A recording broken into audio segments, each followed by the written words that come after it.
Hi, welcome everybody. I'm here with Leslie Boyer. Thank you so much, Leslie, for joining me today. Hello, everyone. I'm glad to be here. This is really great to have you. I'm going to start with your bio, and then I'm going to talk for a moment how long we've known each other, and it's always fun for me to go there for a moment. So, Leslie Boyer has been a lead facilitator for Insight seminars for 30 plus years. Insight is a personal development program designed to practice loving forgiveness and clarity in life. Leslie also coaches leaders and teams both in nonprofit and for-profit companies to create alignment and team coherence. So welcome. Thank you. Thank you for having me. Yeah, it's really a pleasure. So, oftentimes when people ask me, how did I get started with coaching? I, of course, refer back to Insight. You were my Insight 2 facilitator. There's sort of like 3 seminars that people take. And, it's like, so I look back at that and I say, that was almost 35 years ago. And, really changed my life. So thank you. Oh, my pleasure. I love what I do. I'm one of those people who is very fortunate in loving the work that I do. And I remember meeting you in Pittsburgh, right? No, Philadelphia. Philadelphia, sorry. 30 years and a lot of people later. Yeah, Philadelphia. I'm in Santa Barbara, California now. So, the podcast is all about resilience and really supporting people on their journeys. And oftentimes I say it doesn't really matter where you are, whether you're on the other end or you're in the middle of it. And so I'm going to ask you if there's something that you'd like to share about a challenge that you've experienced or you're currently experiencing that you would want to share with the listeners. Well, I just shared with you before we started, I mapped out one experience that I had, but as we were talking and preparing for this, something else popped in my head. So I think I'm going to go with the popped in my head thing and just speak about it. Let's see, a year and a half, 2 years ago, I was diagnosed with a very aggressive cancer, and very rare and aggressive cancer. And I had to make a choice about whether how I wanted to approach it. It was a bit of a whoa. And so I had found an oncologist who I could work with, and someone recommended him to me, and he's very good. He's very, very, I'd say, medically oriented, as most oncologists are in the US. I couldn't speak for Israel. Right. But I also have a friend who lives in another state who's a naturopath. And she said, Leslie, she called me and said, Leslie, you need to talk to this guy, Dr. Jason Miller, who is a doctor of Chinese medicine. He knows more about cancer than anybody. Talk to him. So I said, okay. So I had a conversation with him and I really resonated with him. It made a lot of sense. And interestingly enough, I had an appointment with another oncologist. I hadn't had an oncologist yet. That came later, but I was meeting with someone, an oncologist, to talk to her. And I told him I'm meeting with an oncologist tomorrow. He said, here are some questions to ask her. Okay. So the next day I go in to meet with this oncologist, and her first question is, so are you ready to do chemo? And I said, not at this time. And so she was very perplexed and said, well, why? I said, well, I've met this doctor of Chinese medicine, and I like his protocol, how it sounds to me. And I said, I have a few questions for you. She said, okay. And I said to her, I asked her, what purpose do you see that that chemo could do for me. How would that serve me? And she said, well, with what you're dealing with, you would probably have to do it off and on, just to make sure that it's gone and stays gone. So I said to her, so you want me to do chemo, it sounds like, probably for the rest of my life. Oh my God. She said, well, yeah. I said, so you want me to do something that's going to challenge my immune system, challenge my cognition, and I'm going to have to be on it for the rest of my life, or I'll die? She said, well, yes. And I said, I don't know if that's what I want to do. And she was stunned. She was absolutely stunned, because a lot of doctors, patients give their authority over to the doctors. And she was stunned. I said, yeah, I think I'm going to try this Chinese medicine approach. And I said, but I need a doctor who can take scans, blood tests, etc. I need someone medical who can do that, because he's not an MD. So I need you on my team. Will you do that? No. Why not? Because I don't want to watch you kill yourself and die. And inside my head, I went, you're fired. And I was with a friend of mine who was taking notes for me. And we walked out of there going, what just happened? So that was over a year and a half ago. Wow. And I started the protocol with Dr. Miller. And it's very extensive. It's all Chinese. And there are a few medical, like prescriptions, like anti-inflammatories and things like that. But that's a small percentage of the protocol. So I started the protocol, and I got then another oncologist. And so I had my first scan with him, and it's a very rare muscular cancer, and it's all in my stomach area, in the muscles and around different organs in my stomach. Okay. And so I got my first scan, and his response was, oh my God, it didn't go wild. The cancer didn't go wild. In fact, it shrunk a little bit.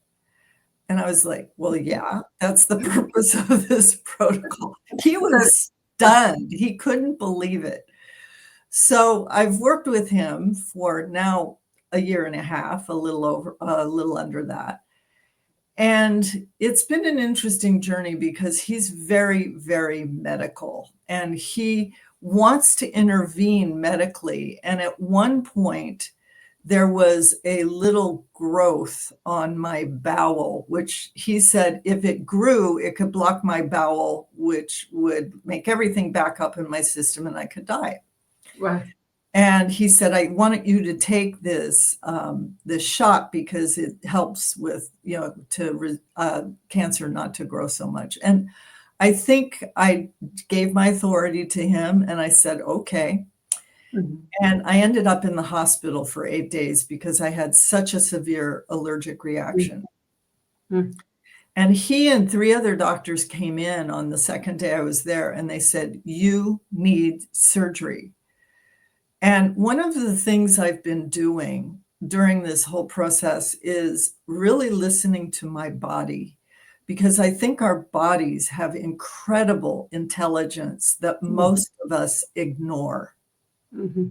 And so I listened to my body, and I looked at the doctors from my hospital bed, and I said, no, I don't. I don't need surgery. And they were, because doctors aren't used to being told no when they want something. And they said, but you need surgery. You have to have surgery. This could kill you. And I said, no, I don't. I'm not going to have surgery. And you can't make me. It also affected my brain, my cognition, because I went a little crazy. And so they didn't know what to say. I said, if you try to force me to have surgery, I will leave the hospital. They said, you can't leave the hospital. And I said, just watch me. Mm. And they left, and I got up and I left. Oh, wow, really? A friend who picked me up, but within an hour and a half, I was in a lot of pain because that was part of the allergic reaction, and I had an IV in the hospital to deal with that, and when I took it out, the pain came back. So I was in the hospital, as I said, for 8 days, and I got out, and it took me a while to recover. There were a lot of things that happened in the hospital that weren't that easy to deal with. And here I am. And I think on the third day, I said to the nurse, I farted 4 times today, and go look in the toilet, because they were convinced my bowels would be backed up. And it's kind of a graphic story. And and I said, go look in the toilet. She came back and said, that's the perfect poop. I said, yeah, I know. I'm fine. I'm fine. So they kept me for another few days, and then they released me, and it took me a while to recover. But the lesson was to listen to my body's natural knowing. If you can come into a relationship with the wisdom of your body, not your mind, not your emotions. And I said to my body at the beginning of this journey, you need to give me feedback, because my body knows what's going on. And I said, so give me feedback. And I love to work. I love what I do. So I'd be working, and all of a sudden I get an image of me sitting on my deck with a cup of tea. And I went, oh, thank you. That means it's time for a break. And I could tell story after story how my body just knew and communicated it to me, because I opened up that channel to communicate and listen. I have a love song I play for my body to thank it. It's an underused tool. Most of us are numb, or we push our body, or we ignore our body. And so that's really what I wanted to share. And the cancer keeps shrinking, and it's slow because it's a slow process. But for the first time ever, in my last meeting with my oncologist, he asked, because I'm doing a holistic treatment, he said, tell me about that treatment. He's never asked me in a year and a half, even though he knew I did it. But I think he's astounded that it's working. So, there you go. That's the idea of it. Yeah. Wow, it's an awesome story, of how you empowered yourself, and how you prevailed, and how you keep being resilient. So I'm glad you shared that. Let's take a quick break. I want to remind you that if you're interested in learning more about neuro-emotional coaching or kinesiology, if you would like to have a taste, find out what it could do for you or your business, your family, please look at the show notes. There's a link for a 30-minute free introductory meeting, and we can explore it. You can look at what is holding you back, what are your dreams, what is it that you always wanted to achieve. Don't be shy, sign up. Now, let's get back to the show. This might be too of a personal question to ask you, and you tell me, do you know or have any information about why your body created it? Yes. I know why. Are you willing to share about it? This is going to get a little woo-woo. Okay. It's good. We're good with that. So I when I was much younger, I studied astrology, and I loved astrology. And but I was living my life. I'd look up, what are the stars today? And I go, oh, I can't. And it was like, no, that's not the way to do this. So I have a deep understanding of astrology. I look at it periodically. But I have a brilliant astrologer who I meet with once a year, just to get an idea of the overall patterns I might be looking at for the upcoming year. Okay. And when I called him after, when I had a session after I got diagnosed, and he said, oh, I can see in your chart how you destroyed your body in another lifetime. So I believe in reincarnation. Mm. And I know some people don't, but I'm one of those people who do. And when he said that, I was looking on the screen and I saw my chart and I was like, oh, yeah, you're talking about this configuration here. And he said, yeah. And I'm one of those people who can kind of see things sometimes. And all of a sudden, I saw myself in an opium den somewhere, like Middle Wow. East or somewhere. And I killed myself through drugs Wow. and killed my body. And suddenly, so much made sense to me because I've always had an incredible sensitivity to drugs. Yeah, and like I've had allergic reactions, I've had like where my mind gets a little wonky, etc. I could tell a lot of stories, but I won't. So I saw that and I realized that this is just a reversibility. And I did that and now it's come back around where I have the opportunity to heal my body or my body could kill me. Oh, So wow. I killed my body, and this is all about loving my body, Mm. accepting what's going on, loving the cancer, and Mm. letting the cancer become a teacher to me about how to love and honor my body. So that may be a story I'm making up, I don't know, but it works for me. And so I know that, and he did give me a timeline, the astrologer, and we'll see. I know that stuff, may or may not be exact, but I do think I'm going to make it through this, and things are getting better. My energy is really good. My oncologist is really impressed with how well I'm doing. I'm sleeping really well. I'm really diligent about exercise and movement because that makes a huge difference in health and well-being and sleep.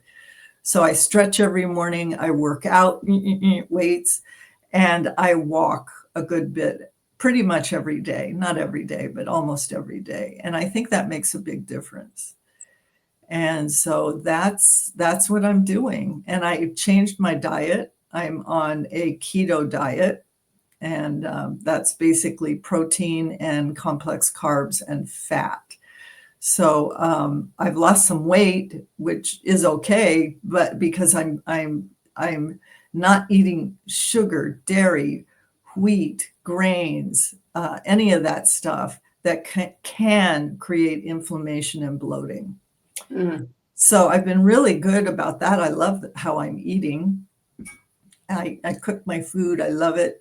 I go out sometimes and, it's easy to get protein and some complex carbs, vegetables. So that's what I eat. That's amazing. How do you stay strong? How do you, keep up with the discipline? Because I can't imagine that, sometimes it's challenging. Not really, because I No? don't look at it as discipline. I look at it as devotion to myself. It's a demonstration of me loving my body. Mhm. And that's part of my learning, is to just love this vehicle that I'm in right now, that my consciousness is in right now.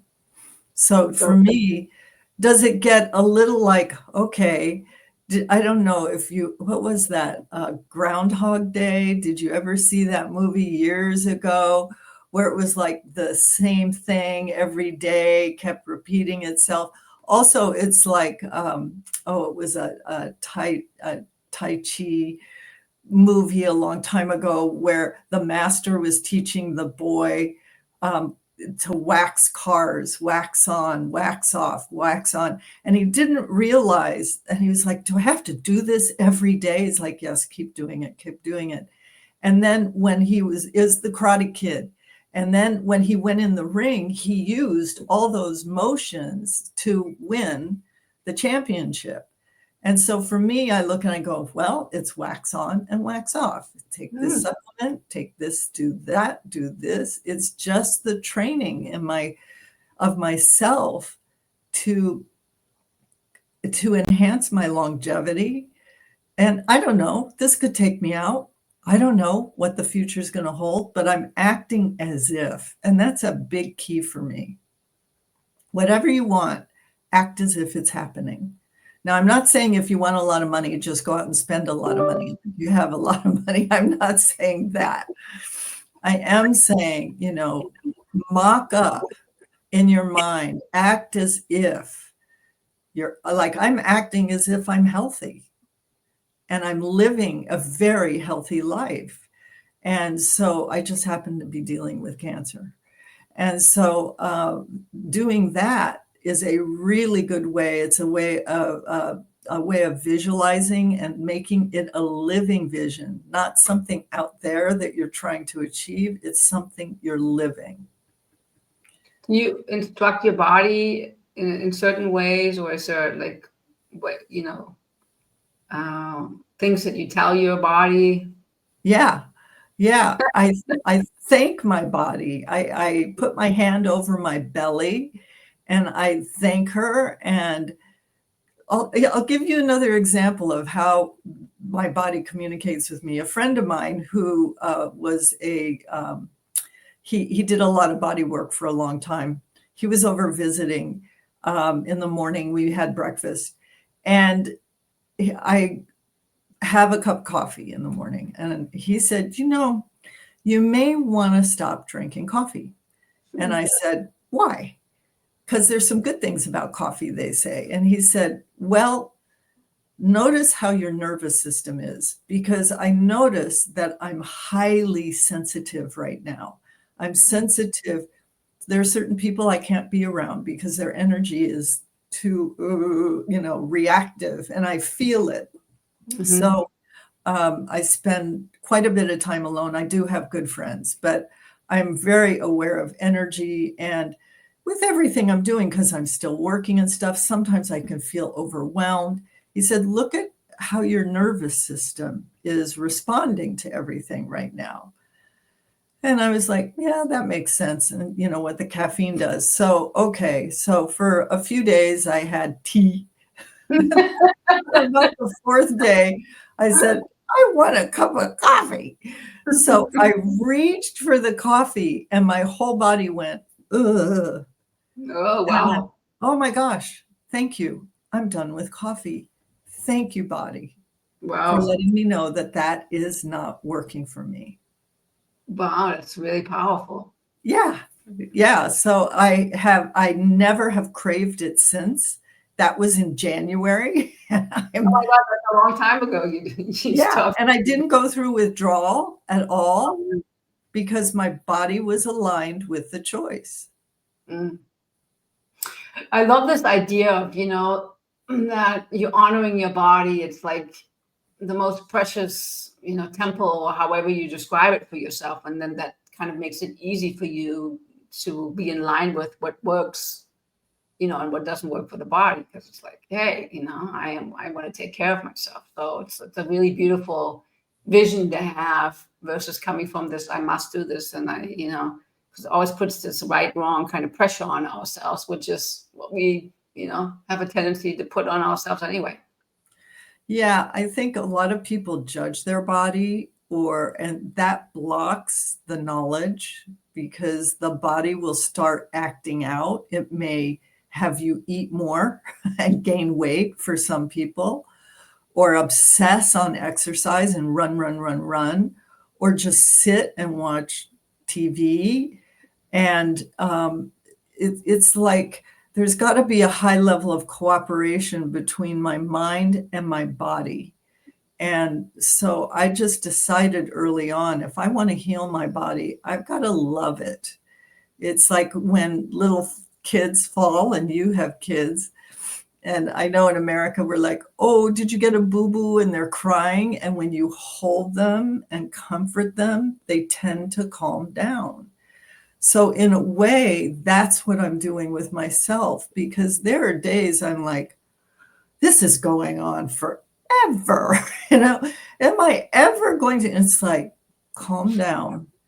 Just focus on now. What do I need to do right now? Don't think about the future other than we're healing ourselves. And I do talk in plural, like there's more than one of me, ourself, Yeah. ourself. I'm healing my mind, my attitude, my emotions when I get all anxious and stuff, because sometimes I learn to stop and breathe. Mhm. Breath is one of the most highly underrated tools. Mhm. Breathe in for 4, hold for 4, exhale for 4. And that calms me down, and then I can keep going. So I have all these little tricks, or sometimes I just go out and lay in the sun, because sun is so good for our bodies. Mm. So good. It helps with your mitochondria. I know I've learned so much about body. It helps with healing. It is a healing factor, sun. So I get out in this. That's why I walk so much. Get some sun, or sometimes I just go lay on the grass and ground myself and feel the earth and the sun. And yeah, That's awesome. yeah, I don't know if we ever talked about this, but when my son was not 4, he was diagnosed with a huge tumor in his stomach. I didn't know that. Yeah, and they had nothing for him. Wow. Yeah, they couldn't operate, and because it would probably mean that he would bleed to death. They didn't know what it was. After they did a biopsy, it was pretty clear that they had no idea what was going on. And then the only option they had for us was to send us on a medical trial with Bayer, with all kinds of side effects, which we decided not to do. And so we were like, okay, are we going to do Chinese medicine? Are we going to do homeopathy? What are we going to do for this, little kid? Because it was clear, we had to do something. And my, former partner also studied Chinese medicine. In Israel, there's actually a lot of research been done with Chinese medicines and tumor in a hospital here. But we decided not to go with that. And a friend of mine hammered me with consulting with this homeopath in Switzerland. And I was like, oh, come on, tumor and homeopath, come on. It's like, so, but I did. And we had sent the biopsy to Canada, to Toronto, to find out what he had. He also had a kind of rare tumor. And back came a very clear answer that let me know this guy is the answer. He knows what we need to do, and he will, take David through what he needs to, go through in order to deal with it.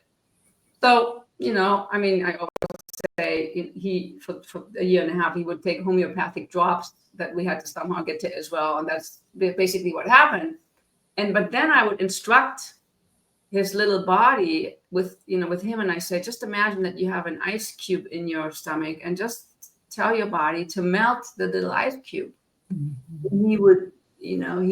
He would do it. And then I remember him saying, I think he was 6, and it would shrink and shrink, and they would always, we don't know what's going on. It's a miracle, like he would have to have MRIs every 2 months in order to keep monitoring it. Here was this little guy saying, I did all I needed to do, and I melted all the ice cubes, and everything is gone. And so it was, that about 2.5 years later, that he had a giant tumor that was about 7 centimeters. That's about, almost 3 by 2.5 by 2 inches, huge for a 4-year-old. So saying all to like sort of reiterate what you're telling us, what you're doing with your body and how you're instructing it and how you're reconnecting or honoring it, that we do have the power to do so. Yeah. And when I said to my Dr. Miller, the Chinese medicine guy, I said, I'll never do chemo. He goes, not so fast. He said, we may shrink this down to a certain level, and there may be a stubborn bit that won't go. So I'm not saying you will, but be open to having a low dosage targeted chemo.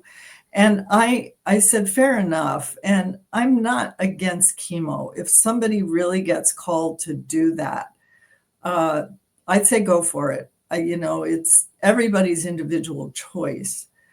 But what has been important to me is listening to my way, the way I need to do it, and really honoring that. So that's really what the process is, I think, for a lot of people.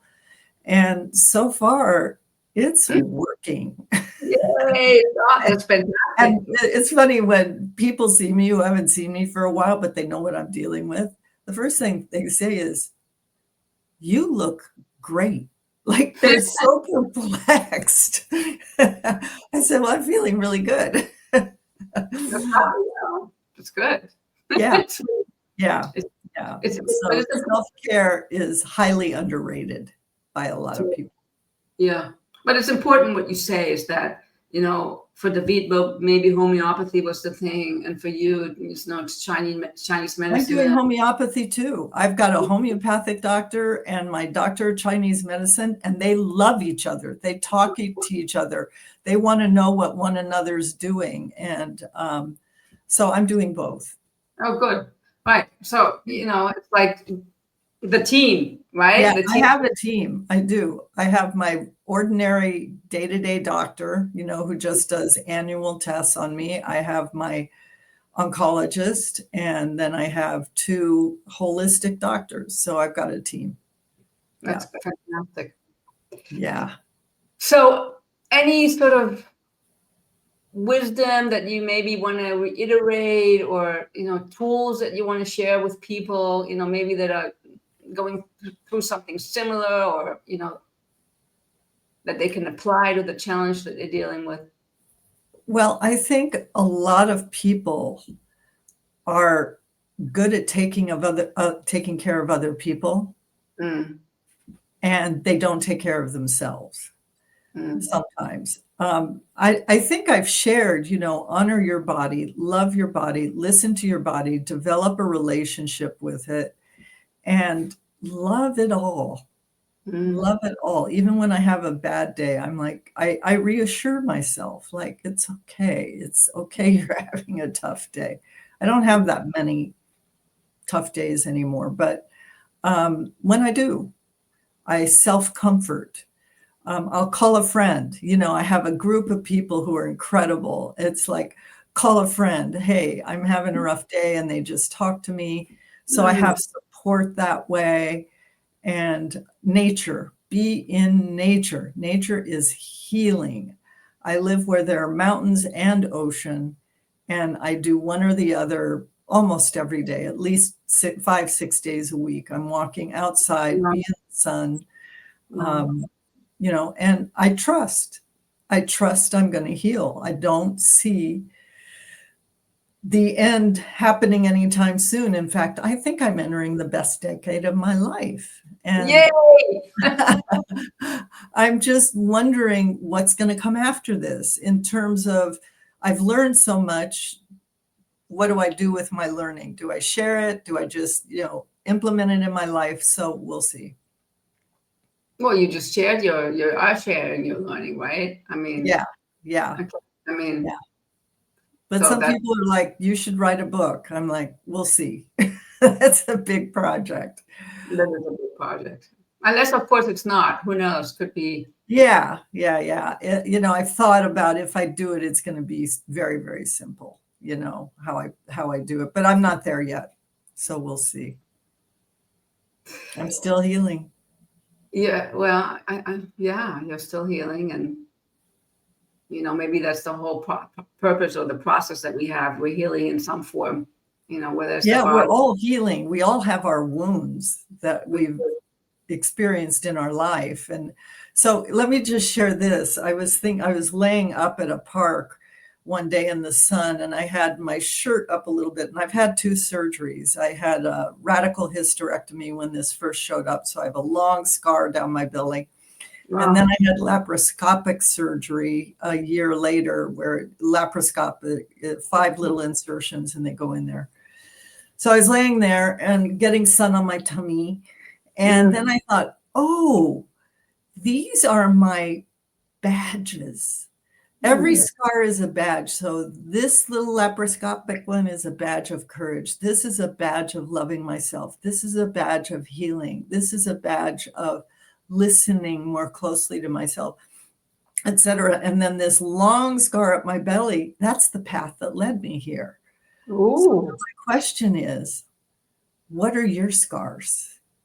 What are your scars that are really badges for you? Badges of honor, badges of speaking the truth, badges of loving yourself or taking care of yourself or raising beautiful children, and that, because that's not always easy. So it's like, what are your badges emotionally, mentally, physically that need some loving care and are really demonstrations in your life that you can overcome whatever you focus on overcoming. Thank you. That's a beautiful note to end on. So I thank you, Leslie, for sharing your story with us and listeners, and wish you nothing but wonderful healing and all the things that you want for yourself. Thank you. And thank you for having me. I really appreciate this. And to everyone who listens to this, put your hand over your heart and say, I love and adore you. Thank you so much for having me. You're welcome. Thank you. Okay. Bye-bye. Bye.